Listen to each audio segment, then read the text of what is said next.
Glory be to God. We give him praise and we give him all glory. So we did the belt of truth. We did, by extension, getting the loins of your mind. And in the previous section, I spoke about casting down arguments and then imagination, strongholds. These are all things related to your mind. So the warfare is actually in the mind. And what is the truth? That's warfare. Now I move on to the next one. Ephesians chapter 6 verse 14 says, stand therefore, having gathered your waist with the truth, having put on the breastplate of righteousness. So the next element of the garment is the breastplate of righteousness. So it is not just a breastplate, it is a breastplate of righteousness. Now, so stand therefore, having gathered your waist with truth, having put on. So it is stating that you put on the belt of truth when you have put on the breastplate of righteousness. Stand therefore, having gathered your waist with truth, having put on. So you put on the breastplate of righteousness before even the belt of truth comes. Why? Because the breastplate is symbolic of something that must cover your organs, especially your heart. If you do not put on the breastplate first, you open yourself to direct death. Because anything that strikes your heart will render you dead. So you put on the breastplate of righteousness, but it must be a breastplate of righteousness. So it is about the heart. It is about righteousness. It is about a pure heart. Now, how do you judge the things of the Spirit? If you have a heart which is righteous, your judgment will be right. That's what it means. Your heart must be righteous. Then whatever comes out of the heart will be right because the heart is right.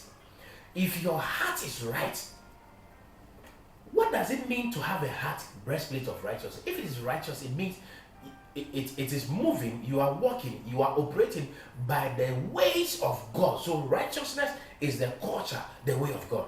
If I am walking by the way of God, I am protected against the onslaught of the enemy. This is not physical. Anybody who has a pure heart, a heart that is not of evil, you are protected from the onslaught of the fowler, because the devil cannot touch whoever carries a pure heart. The Bible says, blessed are the pure in heart. If you don't carry any evil against anyone in your heart, I can assure you the devil cannot touch you. If you don't carry a heart that is standing in opposition to what God is doing, you have a pure heart and your heart is protected. This is as simple as ABC. So you judge things according to how God is giving you insights, so that your heart becomes a heart of judgment, righteous judgment, righteous discernment, righteous, anything that comes of the heart is full of purity. But if you don't have a heart of righteousness, you stand in opposition to the things of God, and very soon you become to walk in what we call rebellion. So look at the picture. I walk in the ways of God, righteousness. I protect my heart against the enemy's onslaught. How do I do that? I walk out of purity. I walk by the ways of God. I do not walk in opposition to how God has designed it. In doing so, the devil cannot come near my gate. That is what it means by putting on the breastplate of righteousness. If you leave the ways of God and stand in opposition to God, your heart is open for an attack. And I can tell you, you will die before your time.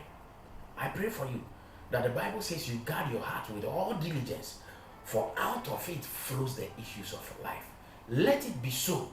You have a responsibility to protect your heart. Guard it from evil, so that the purity of your heart will judge righteously. In doing so, the devil is scared of you. This is Pastor Edemado, and God bless you.